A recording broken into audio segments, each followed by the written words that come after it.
आज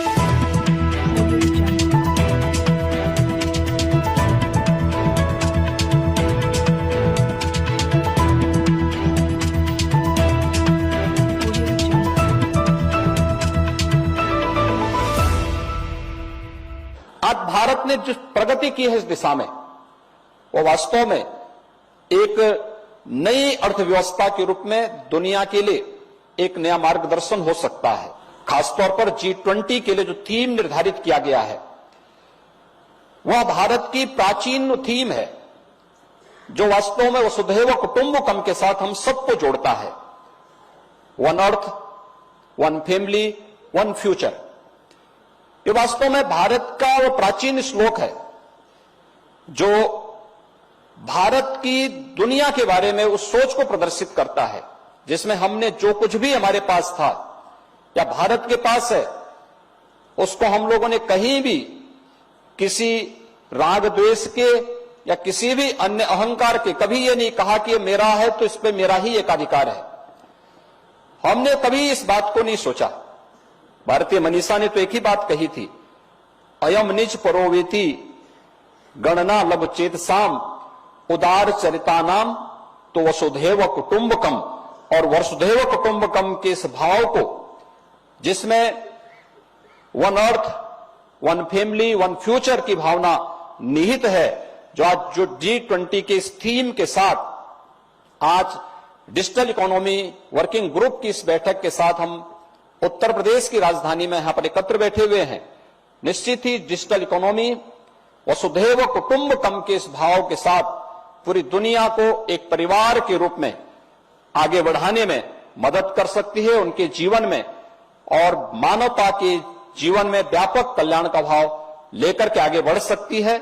मुझे पूरा विश्वास है कि G20 वर्किंग ग्रुप की यह बैठक उत्तर प्रदेश की राजधानी लखनऊ में आप सभी आए हैं, कुछ नए मुद्दों को लेकर के आगे बढ़ेगी और मानवता के कल्याण के मार्ग को प्रशस्त करते हुए आप सभी एक नई दिशा देने का कार्य करेंगे। जी, honourable union minister of heavy industries Shri Mahendranath Pandey ji, honourable minister of state electronics and IT Shri Rajeev Chandrasekhar ji, respected Chief Secretary of Government of UP, Dr. D.S. Mishra sir, distinguished dignitaries, delegates from G20 countries, invited nations, multilateral, bilateral agencies, academia, industry, startups, session speakers,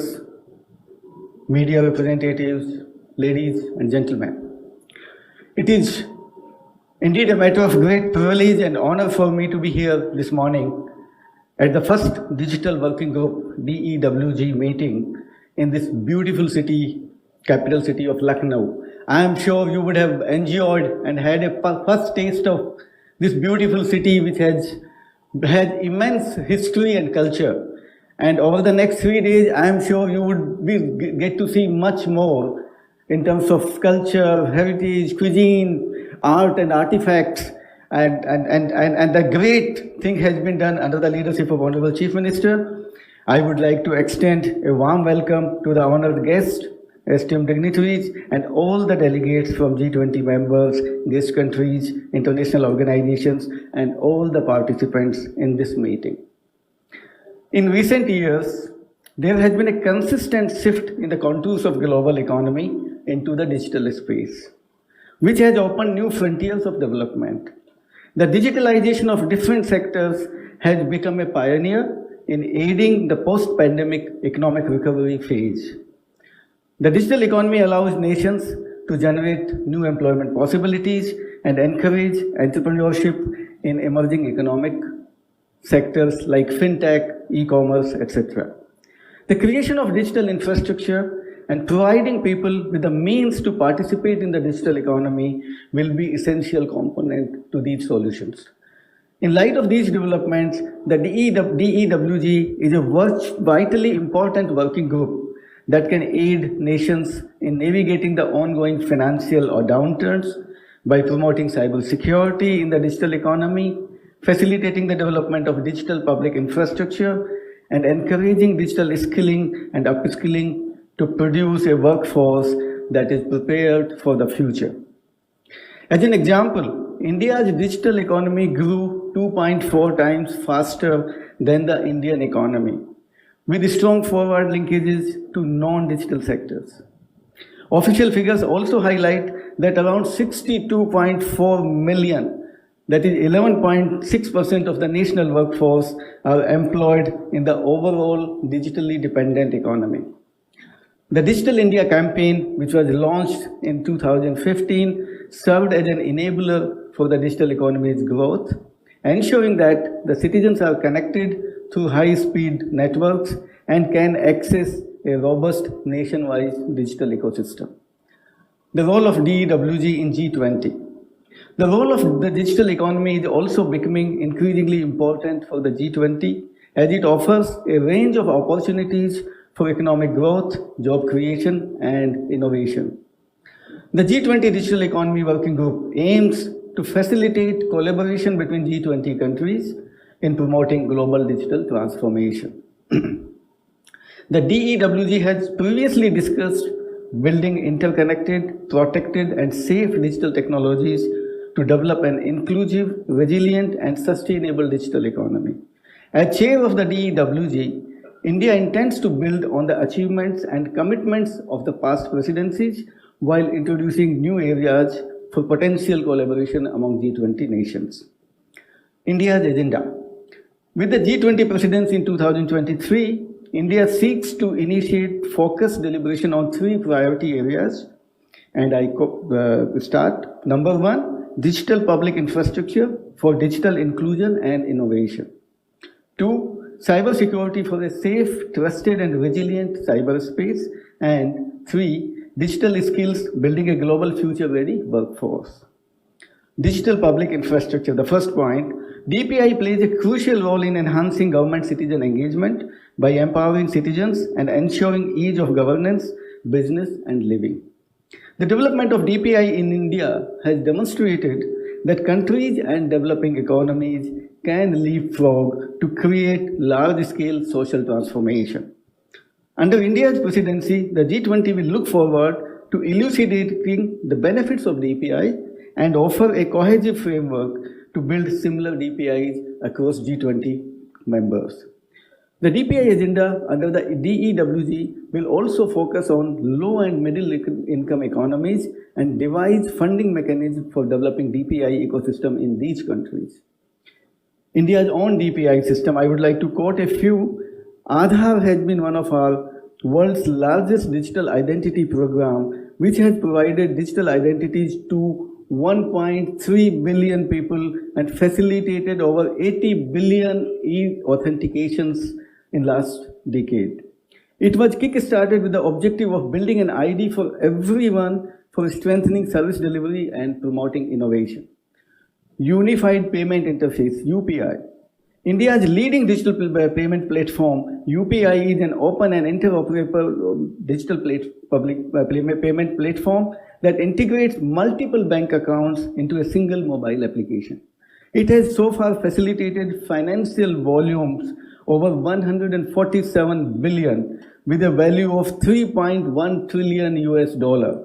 So that's a massive achievement in case of UPI. The CoWIN is our third leading population scale vaccination platform, which is a transparent system that allows tracking of each dose of vaccine supplied to vaccination facilities and to the people.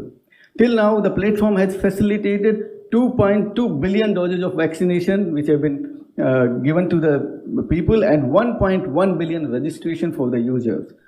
DigiLocker is another population scale government-sponsored platform for issuance of and verification of all official documents and certificates digitally. Set up to provide consent-based and secure access to critical lifelong documents, the platform has onboarded 130 million users and issued over 5.61 billion official documents till now. As the DEWG chair, India will try to showcase its experience, best practices, and the roadblocks in the domain to help build DPIs by proposing a common framework that suits an individual country's needs. Second is cybersecurity in digital economy. The borderless nature of cyberspace makes it critical for the G20 members to adopt a shared responsibility towards making the digital economic financial environment more secure. To further digital transformation and effectively harness the global digital economy's opportunities, ensuring its security remains vital for G20 members. The DEWG agenda under India's presidency will focus on deliberating on a robust cybersecurity framework for better awareness about cybersecurity in the digital economy. The DEWG at the G20 offers a fitting opportunities for G20 member states to discuss the security challenges in the digital economy, along with developing curated response to possible future threats. Third is digital skilling. The G20 DEWG in the past has acknowledged the challenge of digital skilling and has come up with a consensus on the need for comprehensive solutions for digital skilling. This includes the Digital Literacy Toolkit launched by the Indonesian presidency last year. India's G20 presidency seeks to carry forward the previous initiatives and introduce a strategy to develop digital upskilling and reskilling programs across G20 countries. The G20 Digital Skilling Agenda for 2023 also includes the introduction of a common reference framework for facilitating the mutual recognition of digital skills across different countries and the establishment of a center of excellence to operationalize the proposed framework. Summing it up, India's digital economy has seen tremendous growth in the past decade. Under its presidency, the country is poised to lead the G20 conversation on technology innovation and digital solutions for the economy. I have no doubt that both emerging and developed nations may benefit from business opportunities in the digital economy and raise their countries and their world's GDP. Thank you, and we eagerly anticipate additional discussions, agreements with like-minded nations, and collaboration with reliable partners for social empowerment and digital economy. As India takes up the presidency of the G20, India's success in creating a citizen-centric digital economy will be displayed as a model of creative use of technology to be replicated in other parts of the world. Once again, I extend a very warm welcome to all the distinguished dignitaries on the dais, all the delegates. We have got delegates from all the countries, and I'm happy that they have had a good experience yesterday. So we extend a warm welcome to once again all the delegates, all the participants, and each and every one of you present here. Thank you. Jai Hind.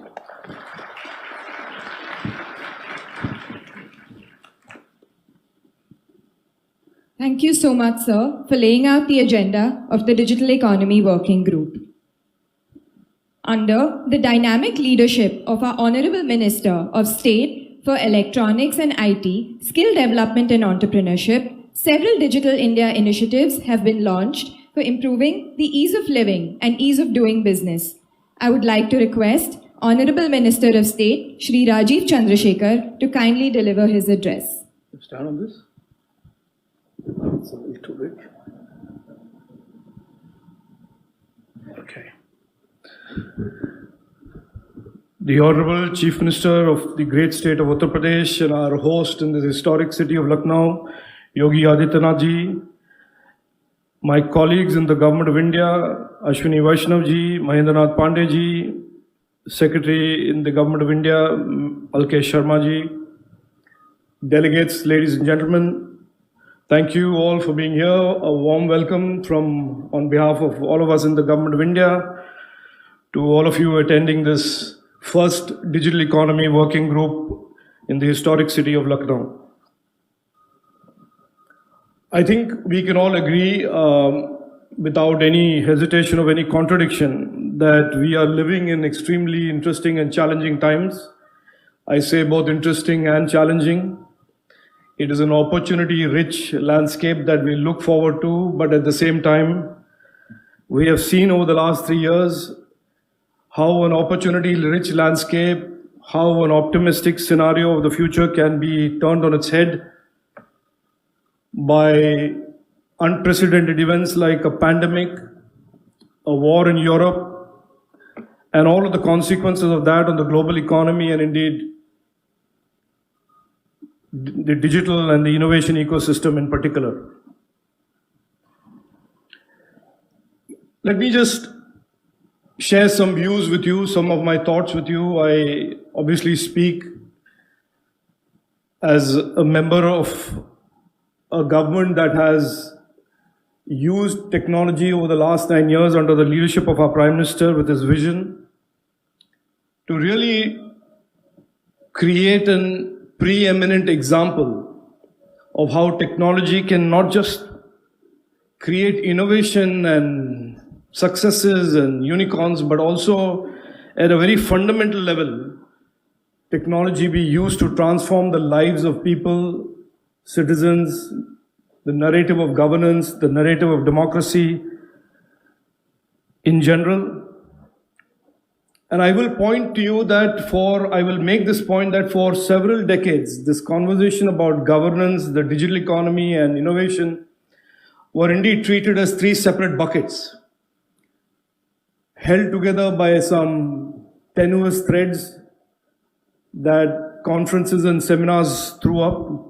But effectively, the discourse around governance, the discourse around the digital economy, or the economy in particular, and innovation were really treated by three really different audiences and very disparate audiences. It was considered that digitalization was an expensive proposition, that the digital economy was always conflated with the big tech companies and the big tech giants, whether they were in the West or whether they were elsewhere. And so it was that before COVID, that was really the prism through which we looked at the digital economy. But some years before this, in 2015, as Alkesh referred to, our Prime Minister laid out a very different type of a vision for digital technologies, and he called that Digital India. He launched it in 2015. And he laid out three broad goals for that program, which I would like to share with you and for all of those who are increasingly looking at digitalization and the digital economy as an opportunity going forward. That learning, that journey that India has traveled is very relevant. In 2015, the goals around technology that our Prime Minister laid out was A, technology must empower people, transform their lives. B, that technology must create more opportunities within the digital economy. And C, that this whole narrative that technology is expensive, it is dominated by a few companies or a few countries, needs to be turned on its head, and technology should be a lot more available to countries that are not historically technology originators. And if you look at 2022, you look at our experience during the pandemic, a lot of the investments, a lot of the capabilities that were built leading up to 2019 helped us significantly. And I use this example always to tell my friends around the world. I have in this position, in this responsibility, the occasion to meet many ministers from around the world, digital ministers, technology ministers. And I say the best determinant and the best descriptor of the power of technology is how for several decades India's democracy was seen as dysfunctional, difficult to deal with, and for people to benefit from. And famously in the late 80s and the early 90s, there was a Prime Minister of India who said, for every 100 rupees that leaves Delhi, only 15 rupees reaches the beneficiary, the Indian citizen. And in between, the 85 rupees mysteriously vanishes, a process of evaporation that has never been explained by any law of chemistry or physics. But in 2022, because of the efforts from 2014 onwards, you see today a total rejig, a redesign of the democracy of India, where the technology allows benefits, subsidies, government programs to reach Indian citizens without any leakage, without any intermediation, without any delay, with absolute clarity, and reaching the intended beneficiary without any other impediment in between. Creating in turn significant amounts of increase in the trust between a citizen and his or her government. I use that as an example to just demonstrate the power of technology that we have harnessed, and the prism of that prism of technology that prism through which we see technology and its benefits for our people. A couple of other points. I know we are going to discuss, you are all going to discuss the digital economy. We are going to discuss the power of the digital public platforms, what we have built into digital government in India and other parts of the world. And the fact that the internet today in India is, we have 800 million Indians online, with 1.2 billion Indians coming online very shortly.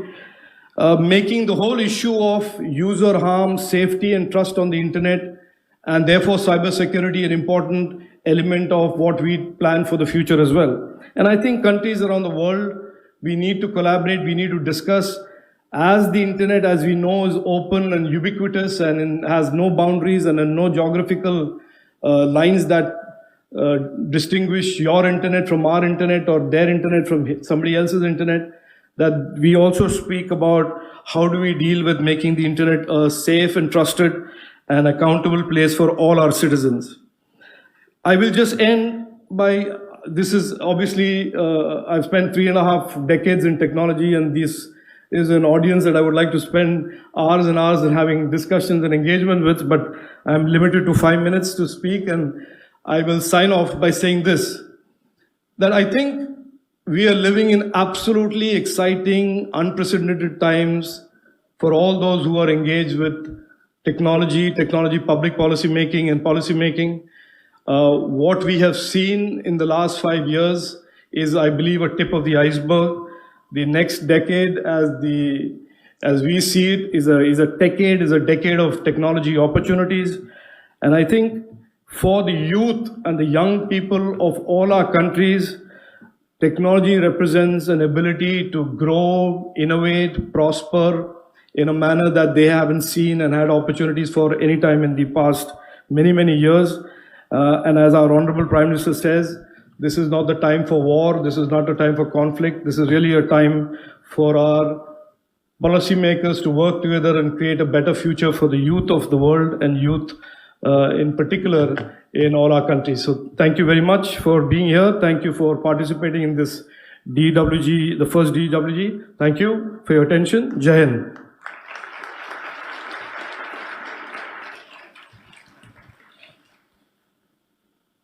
Thank you so much, sir. Ladies and gentlemen, now I am privileged to introduce Shri Mahendranath Pandey, our Honorable Minister for Heavy Industries, Government of India, under whose able leadership, heavy industries and allied sectors of our economy are flourishing. May I request our Honorable Minister to please share his thoughts with the audience.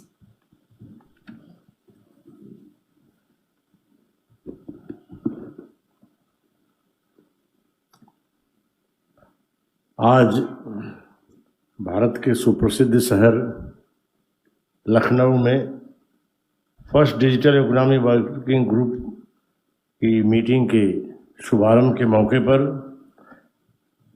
यहाँ DISE पर उपस्थित आदरणीय मुख्यमंत्री माननीय श्री योगी आदित्यनाथ जी, माननीय केंद्रीय मंत्री श्री अश्विनी वैष्णव जी और माननीय राज्य मंत्री श्री राजीव चंद्रशेखर जी, श्री दुर्गा शंकर मिश्रा जी, मुख्य सचिव उत्तर प्रदेश, और श्री अलकेश कुमार शर्मा जी, सचिव इलेक्ट्रॉनिक्स एवं आईटी भारत सरकार, and the honourable delegates of G20 countries and invite countries तथा अन्य सम्मानित जन, मीडिया के बंधु, आप सबके प्रति सम्मान। आज आज़ादी के 75 वर्ष बाद भारत ने अमृत काल में प्रवेश किया है। प्रधानमंत्री श्री नरेंद्र मोदी जी के कुशल नेतृत्व में न केवल भारत विश्व में एक पहचान बना चुका है, बल्कि आज G20 के माध्यम से पूरी दुनिया का नेतृत्व भी कर रहा है। आज चाहे दुनिया भर में कोरोना जैसी महामारी का विषय हो या तुर्की और सीरिया में हाल में आए भूकंप जैसी प्राकृतिक आपदा का विषय हो, भारत ने वसुधैव कुटुंबकम के प्रति अपनी प्रतिबद्धता दिखाते हुए अपने वैश्विक कर्तव्य का निर्वहन किया। प्रधानमंत्री श्री नरेंद्र मोदी जी आज ग्लोबल लीडर के प्रथम पायदान पर खड़े होकर पूरे विश्व को एक महत्वपूर्ण आत्मनिर्भरता का संदेश दे रहे हैं। पिछले 9 वर्षों में पूरे भारत को जिस प्रकार विश्व में सम्मान की दृष्टि से देखा जा रहा है वह पहले कभी नहीं हुआ। डिजिटल तकनीक G20 सदस्य देशों के आर्थिक रूपांतरण की आधारशिला रही है। शासन से लेकर कारोबार तक के मामले में सेवाओं और उत्पादों की प्रभावशीलता तथा दक्षता बढ़ाने के लिए इन तकनीकों को अपनाया गया है। बात स्वास्थ्य की हो, कृषि की हो, विनिर्माण की हो, खुदरा कारोबार, मोटर वाहन, बैंकिंग और वित्तीय सेवा या शिक्षा की, डिजिटल तकनीक की पहुंच आज हर उद्योग में है। आज अर्थव्यवस्था के तमाम क्षेत्रों में सूचना प्रौद्योगिकियों को मजबूत उपस्थिति और नई तकनीकें भी लगातार सामने आ रही हैं, जो कारोबार और सरकार के लिए महत्वपूर्ण हो गई हैं। चाहे उन्नत रोबोटिक्स, वस्तुओं के इंटरनेट, बिग डेटा एनालिटिक्स, यांत्रिक बुद्धिमत्ता, ब्लॉकचेन तथा क्वांटम कंप्यूटिंग आदि इसके उदाहरण हैं। ये तकनीकी विनिर्माण और भारी उद्योग क्षेत्र के लिए भी बेहद अहम है। इनके उपयोग से उत्पादन प्रक्रिया बेहतर हुई है, उत्पाद परिष्कृत हुए हैं और आपूर्ति श्रृंखला को भी बहुत मजबूती मिली है। इसके कारण ही ये चौथी औद्योगिक क्रांति आई, जो भविष्य की डिजिटल अर्थव्यवस्था और मनुष्य को मशीन के बेहतर संबंधों के लिए अत्यंत महत्वपूर्ण है। पिछले एक दशक में इंडस्ट्री 4.0 में निवेश लगभग 10 गुना बढ़ा है, जो वर्ष 2025 तक बढ़कर $200 अरब डॉलर हो जाने की संभावना है और उसका पूर्ण अनुमान है। इस निवेश का एक बड़ा हिस्सा G20 के सदस्य देशों द्वारा ही किया जाना है, ताकि औद्योगिक कामकाज और कारोबार बेहतर हो और उद्योगों और डिजिटल अर्थव्यवस्था के कायाकल्प में तकनीक की उपयोगिता को देखते हुए डिजिटल भविष्य को बेहतर करने के लिए G20 डिजिटल अर्थव्यवस्था कार्य समूह, जो यहाँ पर इस पर चर्चा होने का एक वहाँ महत्वपूर्ण अवसर है। इसके लिए आवश्यक है कि उद्योगों में डिजिटल नवाचार को बढ़ावा दिया जाए, परिणामी नवाचार और डिजिटल परिसंपत्तियों को सुरक्षित रखा जाए। उद्योगों और अर्थव्यवस्था में आमूलचूल परिवर्तन के लिए तीसरी महत्वपूर्ण आवश्यकता यह है कि सभी डिजिटल तकनीकों और डिजिटल रूप से सक्षम भविष्य के लिए तैयार एक कार्यबल तैयार किया जाए। ये सभी पहलू मिलकर उद्योगों को आर्थिक वृद्धि में बेहतर योगदान कर सकने में सक्षम बनाएंगे और इनसे हम एक गतिशील, सशक्त, लचीले तथा समावेशी डिजिटल भविष्य को तेजी से बढ़ सकेंगे। जहाँ तक भारत की बात है, हमारी उभरती अर्थव्यवस्था में डिजिटल तकनीक के विकास की महत्वपूर्ण भूमिका रही है।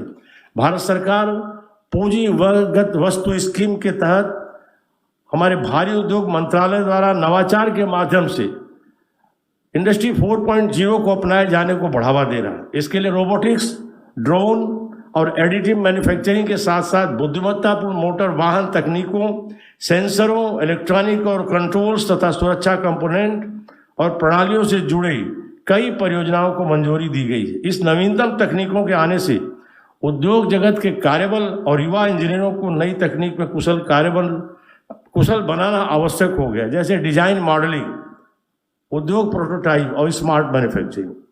इस कमी को पूरा करने के लिए ही भारी उद्योग मंत्रालय सेक्टर स्किल काउंसिलों के माध्यम से 100% उन्हें सहायता दे रहा है, ताकि उद्योग के लिए नेतृत्व में लेवल 6 और इससे ऊपर के लिए नया राष्ट्रीय कौशल क्वालिफिकेशन फ्रेमवर्क तथा क्वालिफिकेशन पैक को विकसित किया जा सके। भारी उद्योग मंत्रालय द्वारा 3 वर्षों में आगामी 70,000 दिनों में 70,000 से अधिक लोगों को कुशल बनाने के लिए उद्योग संघों और एसएससी के बीच तालमेल कायम करेगा। सॉफ्ट फ्लोर प्रक्रियाओं के स्वचालन और विनिर्माण में रोबोट के उपयोग के क्षेत्र में विकास इस बात के उदाहरण है कि किस प्रकार तकनीक ने गति और मानकीकरण के मामले में असेंबली लाइन को बदल दिया। रोबोटिक्स के क्षेत्र में वृद्धि को मुख्य रूप से इलेक्ट्रॉनिक उद्योग और मोटर वाहन उद्योग, धातु और मशीनरी, प्लास्टिक तथा रासायनिक उत्पाद से बल मिला है।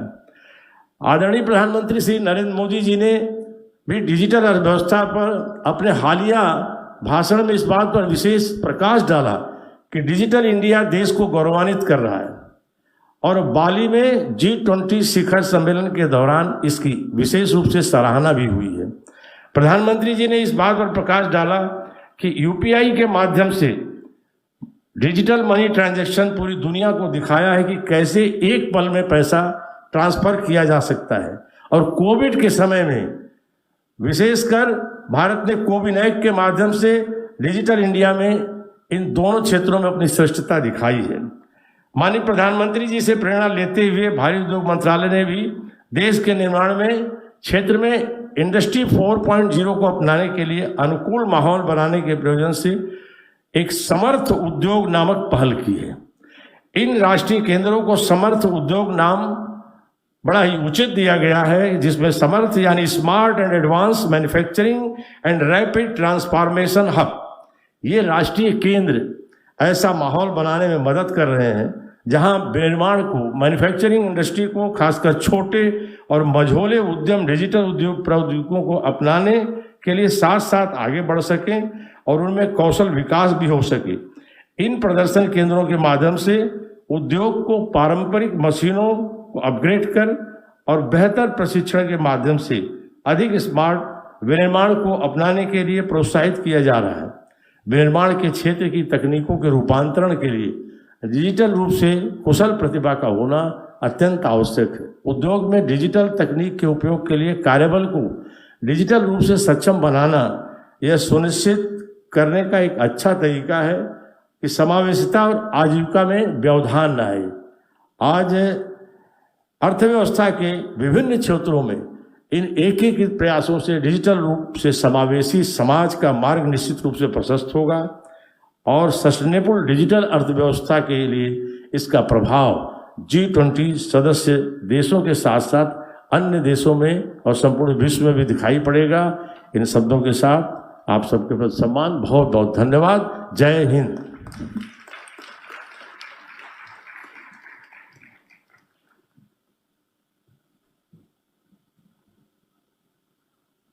Thank you so much, sir.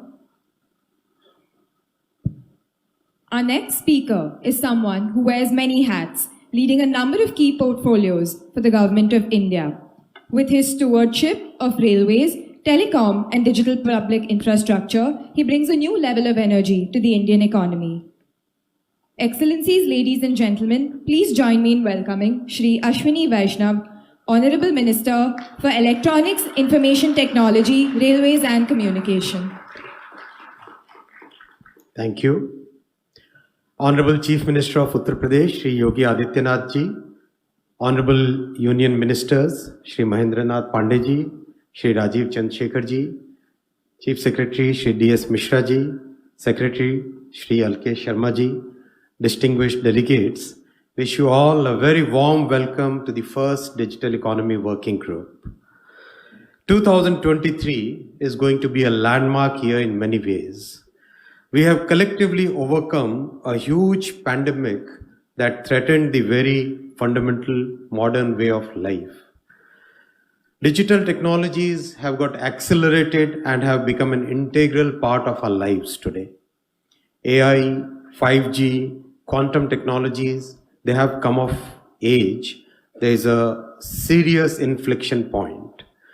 It is in these exciting times that India has assumed the leadership of G20. Under the visionary leadership of our Prime Minister Shri Narendra Modi ji, India has created a unique framework for digital economy. This framework is inclusive. It focuses on making a significant difference in every citizen's life. It places premium on openness and trusted technologies. It emphasizes scalability to a population scale. And most important element is that the India stack can be deployed in any country that you choose. The uniqueness of India stack lies in the way we approached digital economy, digital technologies.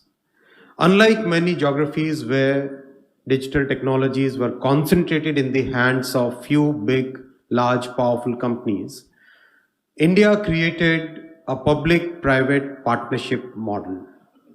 What is this public-private partnership model? Public-private partnership model basically has a huge role for every stakeholder. Take the example of the payment system, the UPI, which many speakers will explain in good detail. The government of India invested public funds in creating a robust platform, and then it invited every stakeholder to join. Who are these stakeholders? More than 300 banks joined, insurance companies joined, e-commerce companies joined. Every possible stakeholder who uses payment and who doesn't use payment, everybody uses payment, right? Everybody joined. 1.2 billion people joined this platform. Imagine the power of this platform. No single company, no single person has complete control of this. Every person is, in a sense, it democratizes complete technological solution. And the results are in front of everybody. 2016 is when UPI was launched. By now, it has reached a scale where on an annual basis, 1.5 trillion US dollar worth transactions are done, and the average settlement time is 2 seconds. It's phenomenal. It's phenomenal. Trillions of transactions flawlessly done. No single person, no single company can have control of it. Open, transparent, algorithm driven, absolutely no issues of privacy protection. All things combined is what the platform is. Similar platforms, same approach, creating a public platform, then let everybody join. When the COVID pandemic hit us, how do we manage vaccination of a population of this scale with the challenges that we have in logistics? Once again, the government of India created a public platform called CoWIN. Everybody else joined. The pharmaceutical companies, the vaccine companies, the airlines who have to manage the transportation, the hospitals, the clinics, the state governments, everybody joined this, and 1.2 billion people joined this platform. Believe you me, each and every vaccine, scheduling, transportation, what is the stock available in a clinic, everything was managed digitally, and within a short time frame of 2 years, 2.2 billion vaccine doses have been administered flawlessly. And the vaccination certificate doesn't have to be printed on paper. The moment your vaccination happens, the certificate is there in your mobile phone in a digital form with a proper QR code, proper certification, proper authentication in it. If a person has taken a vaccine on a date X, what is the second dose date pops up in your CoWIN platform. If the first vaccine was taken on the left hand, second vaccine has to be taken on the right hand. So the CoWIN tells you, oh, your first vaccine was on the left hand, this time take it on your right hand. That's the power of digital technology on population scale with public-private partnership. Friends, you will discuss in good detail all these, how this technology became possible, how the vision of our Prime Minister Shri Narendra Modi ji's vision was translated into this great technology. I'll share one more thing and then end it. Telecom is the backbone of digital economy, friends. Therefore, it must come from trusted sources. We all face this challenge today. Our Prime Minister decided to develop 4G and 5G telecom technology stack, and within a very short time frame of about 20 months, the team India has developed a very robust, totally virtualized, absolutely as per global standards, a telecom technology stack that was initially tested for 1 million simultaneous calls. Then it was tested for 5 million simultaneous connections. And last December, it was tested for 10 million simultaneous connections. This year, the entire technology stack will be rolled out throughout the country. Of course, 5G is being rolled out using global solutions, but in line with the global solutions that we have, there will be a solution from India, designed in India, made in India, and trusted fully as per global standards. Friends, India believes in sharing. Our Prime Minister Shri Narendra Modi ji has authorized us to offer the India stack to the world. This is our contribution to the world. This is because our civilizational ethos teaches us that entire humanity is one family. And that's why the theme of this G20 is One Earth, One Family, One Future. We all share the same future. I wish all the delegates very good stay in India, enjoy the delightful cuisines, buy beautiful handicrafts, and join the confluence of ancient society with modern world. Thank you very much.